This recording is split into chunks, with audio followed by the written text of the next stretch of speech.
Hi, everyone. My name is Kunal Arroya, Executive Director for the Recruiters Network, and welcome to another episode of the Discovery Call, the show where we learn about different technologies and how they're currently being used today to solve some challenging problems for HR and or talent acquisition professionals. And today, we're joined by Koka Sexton. Having served in the military in his early years, Koka has grown to be known as an expert in the art of social selling, having worked at companies like LinkedIn, Hootsuite, and Slack, to name a few. He's the author of countless articles and blogs preaching the art, skills, and steps to build your personal brand and become a social selling pro. Today, Koka serves as VP of Marketing at Betts Recruiting, and we're excited to have him here. Koka, thank you for your service and welcome to the show. Thank you very much, Kamal, for having me. And that intro makes me sound much more illustrious than I really am. So I appreciate that. What can you tell the people about Betts Recruiting and how you're really helping HR, talent acquisition professionals and companies today? We are, in most cases, the go-to recruiting company when a startup is getting funding and needing to hire new SDRs, like their go-to-market revenue-generating employees. We've built a reputation and basically delivered on that promise time and time again, which is why we've been so successful. As the business is transitioning from the services side to this new kind of technology stack that is also being rolled out and we're kind of launching now, we're on Betts Connect, what we're finding is that there are so many people from recent college graduates to the entry-level sales professionals all the way through the line to sales leadership that will always need some level of support or some help getting into that next opportunity. They're chasing down their own, but why would they chase all these opportunities when companies like ours are already connected to all of these startups and all of these growing industries that we can just tap these people into?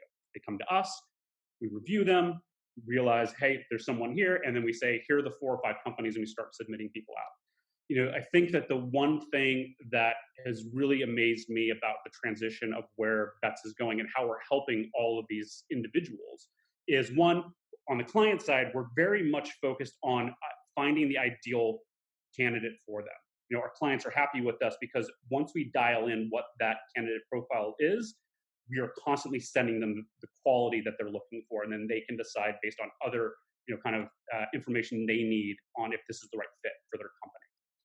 From the candidate side, there's a lot of work being done on just how do we continue to invest in them and add value to that kind of community in a way that they're coming to us when they're looking for a new opportunity, and they're also aware of us and coming to us when they're not looking for a new opportunity, so that we can help them understand how do they have those tough conversations with their manager, how do they ask for the promotion. They may not be looking for a new job, but we can still support it because we have all those insights and all that thought leadership. And then obviously when they are looking for a new opportunity, being able to be the company that is placing them in the right places. You talked a little bit about the evolution of Betts and where you're going to more of a technology forward. Can you talk a little bit about that and what folks can expect coming down the funnel? Yeah, and I mean it's already out, it's launched, but it's like every other kind of tech company. Like it takes a while to kind of get the groundswell, and we're kind of working through everything right now. But one of the things that the company realized a couple of years ago is that we have this wealth of information. We have a massive database of professionals all around the United States that we have talked to or placed or worked with in the past. And it seemed like there was a gold mine of information that we could find a way to even empower the market even further with. And so Carolyn then said, let's build a platform on top of our database so that when a client is coming to us and saying, I'm looking for X, Y, and Z, and I need 10 of them, from the services side, we can help them. But why not make it easier by just giving a platform to these companies and them saying, I'm looking for this type of person, and basically our database is shown to them if the person is actively looking or passively looking. Obviously, we suppress a lot of the data within the platform if the person's off the market or not working with us anymore, or we recently placed them. But we have so many people in our system that are passively or actively looking at any given point in time that we wanted to make sure that the candidates had a great experience in that process and that the clients had access to them so that we could almost cut ourselves out from the services side of being the middleman and building the technology stack around it. Bets Recruiting focuses on sales, marketing, and people operations. And leadership roles. There's specific roles, and obviously, there's like BDRs and business development, SDRs. So like the roles kind of get really like in gray areas. But what we focus on are go-to-market employees and revenue-generating employees. So every level of sales, because they all generate revenue, from the SDR all the way up to the sales managers and VPs of sales that we place. From the marketing side, we really focus on the revenue-generating level of those. So content marketing, demand generation, like those roles within marketing are usually where we kind of have our sweet spot. Not so much like on the events marketing side, we do it, we have done it in the past, but there's not a big of enough demand. So it isn't usually where we focus. And then people operations, there's obviously always some level of need from companies to hire, their own internal recruiters or executive admins or someone else on that level to be able to help the business run smoothly. And so we help out on that side. Then there's just a whole strategic team that's really just focused on that upper echelon of employees, like the directors and VPs of these companies, because a lot of these, startups, Series A, these early founding companies, they need that leadership layer, and they don't really know in some cases how to go about finding them outside of their own network. And so that we obviously, we help out with that as well. So, what was the thought of kind of focusing on these areas and not say something like, technical talent? A lot of folks are looking for technical talent. Seems to be a big area. Why not sort of expand your? There might actually be more money in it on that side. Not that I know, but I would assume so, knowing what an engineer can get paid. I believe that the market that we're in is the most consistent, and it's the most almost predictable models that we can put in place. So we focus on these revenue generating employees because at the end of the day, Series A, Series B, Series C companies rely on revenue month over month and quarter over quarter. So is there a need for engineers? Obviously. But there's a whole slew of other tech stacks and marketplaces and areas that you can find that talent. There was a need and a niche that Bets had carved out for itself in this space, and we've seemed to have done really well in it. So we've just continued to maintain that and kind of grow in this revenue generating model. I love it. So with that in mind and understanding now where Bets is kind of headed towards, I'm curious to ask, how do you view all of these many AI technologies that are coming out into the marketplace today that help source, screen, and even schedule interviews for internal teams for recruiting functions? What type of effect does that have on recruiting agencies, staffing firms, and corporate recruiting as well, in your opinion? Well, this is going to be a bifurcated answer because on one respect, I'm a huge fan of it because it's exactly what we're doing with Bets Connect. We want to create a platform and a marketplace that focuses on these revenue generating go-to-market employees. The downside of the AI piece, which I don't really believe is AI, it's just machine learning, which I guess, that's splitting hairs. It's a faction of that, but it's not true AI. Most of these systems that are built on machine learning are inherently flawed because of unconscious biases by the people who create them. Now, will that ever get solved? I really hope so. But the one fear or one challenge that I find, and as we see more and more of these technologies coming into play, is that an employer or even the developer will say, hey, here's what 7 great employees look like. Find more of these. But you don't know what that inherent or unconscious bias is of how they chose those initial 7 within that cohort or 100. So it's always going to be matching against that. And could that lead down the path to some level of, uninclusion or lack of diversity? I believe it can. And in fact, there's been studies that kind of showed this. Now, that doesn't mean that you don't continue charting the path. Like, I think that we're moving down this right path, but that's the one concern that I've continued to come across, that as we talk about how do we leverage those algorithms, machine learnings, and kind of technologies within our own platform, that we're trying to be extremely mindful of. We should just replace CEOs with robots that have some type of AI function that can basically say, this is how you build a company. I don't know if I go that far, but yes, I see where you're going with it. I mean, I do believe that decision making process, some of these other things that AI can definitely help out with, based on algorithms and the data available to you, is extremely helpful. It's just a challenge, and it worries me if the algorithm is literally going through a database and saying, here are the 20 people that you should talk to, not knowing how that was built on the back end. But I think it makes us a little bit ahead of the game because we have this services side to help back up and support everything else that technology is doing.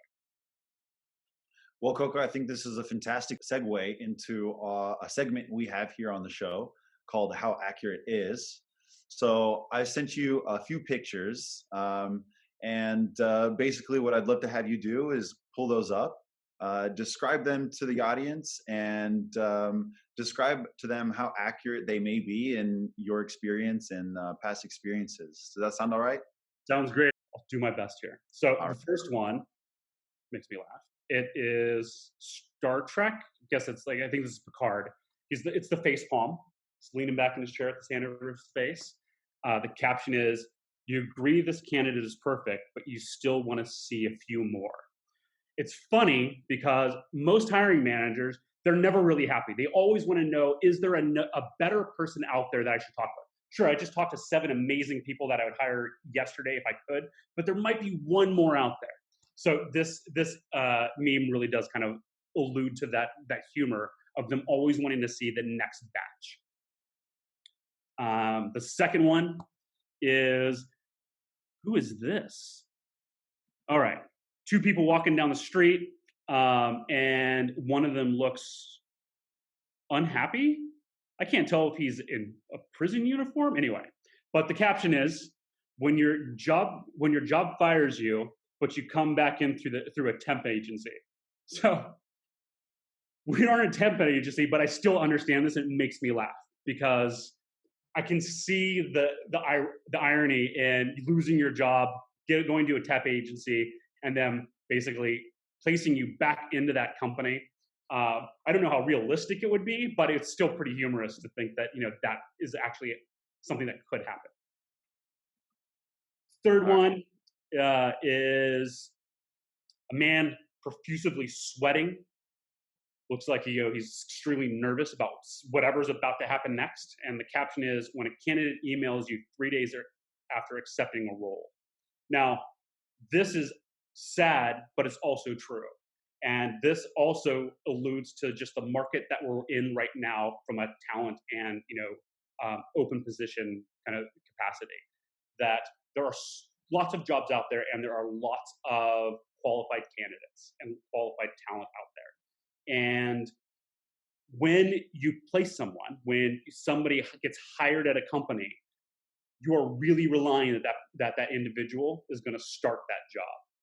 And there are times, wouldn't say it happens a lot, or even often, but there's always that chance that they email you just a few days and say, you know what, I've changed my mind. I want to go somewhere else. Because now you've invested all this time, energy, resources, and you feel like you've kind of completed the motions, and then you're back to square one. So yes, I can relate to the sweating and stressfulness of that photo.